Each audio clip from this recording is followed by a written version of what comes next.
matahari mula menjenguk ufuk laut, menyinari wajah bumi yang masih bernafas. Di sinilah kehidupan bermula, di akar yang tak pernah menyerah. Orang kata hutan bakau ni kotor, berlumpur dan tiada keindahan. Tetapi kalau kita pandang dengan hati, ada sesuatu yang menakjubkan di sini. Bersama saya, Nur Arika Dana dan TV PSSSK Seri Sakap menyingkap rahsia hutan paya bakau Kuala Gula. Tahukah anda negeri Perak memiliki hutan paya bakau terbesar di semenanjung Malaysia? Dengan keluasan melebihi 40,000 hektar, hutan ini merupakan pintu masuk utama ke hutan simpan paya laut Matang yang merupakan sebuah ekosistem yang diiktiraf sebagai pengurusan hutan bakau terbaik di dunia. Hutan ini menjadi rumah bagi ribuan makhluk.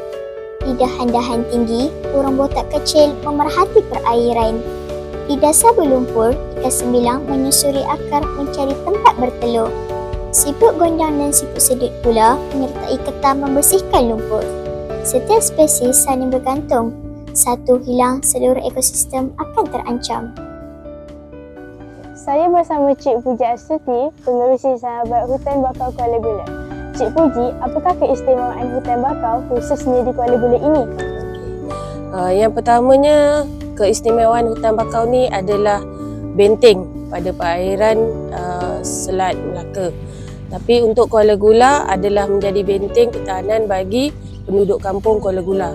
Yang mana setiap hutan bakau yang berada di perairan untuk mengelakkan hakisan dan juga ombak di kawasan berkenaan. Dan yang salah satu yang paling pentingnya, hutan paya bakau ataupun pokok bakau ni adalah buah pinggang dunia. Sebab apa saya katakan buah pinggang dunia? Kerana akar menjerangkang pokok bakau tadi adalah salah satu kawasan untuk mencuci air laut. Sebab kebanyakan air laut telah tercemar dengan sampah sarap. Tetapi kalau kita perhatikan, kebanyakan sampah yang hanyut ke laut dan datang ke pesisiran hutan paya bakau sangkut pada akar-akar pokok bakau. Sebab tu pentingnya untuk kita jaga khazanah yang kita dah ada, hutan paya bakau yang terdapat tak kira dekat mana, tak semestinya dekat Kuala Gula, dekat mana saja ada hutan paya bakau, jagalah sebab dia adalah benteng negara kita.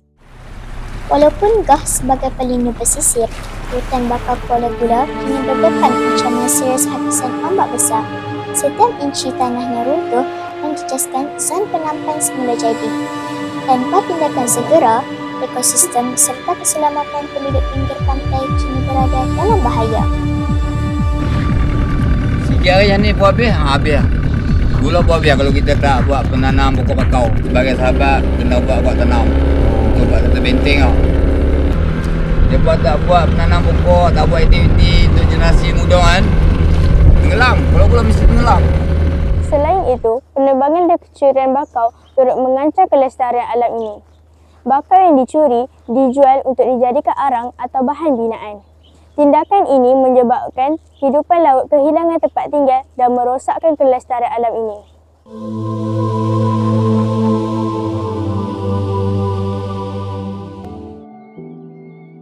Bagi mendepani ancaman hakisan, komuniti Sahabat Bakau Kuala Gula bangkit sebagai wira alam.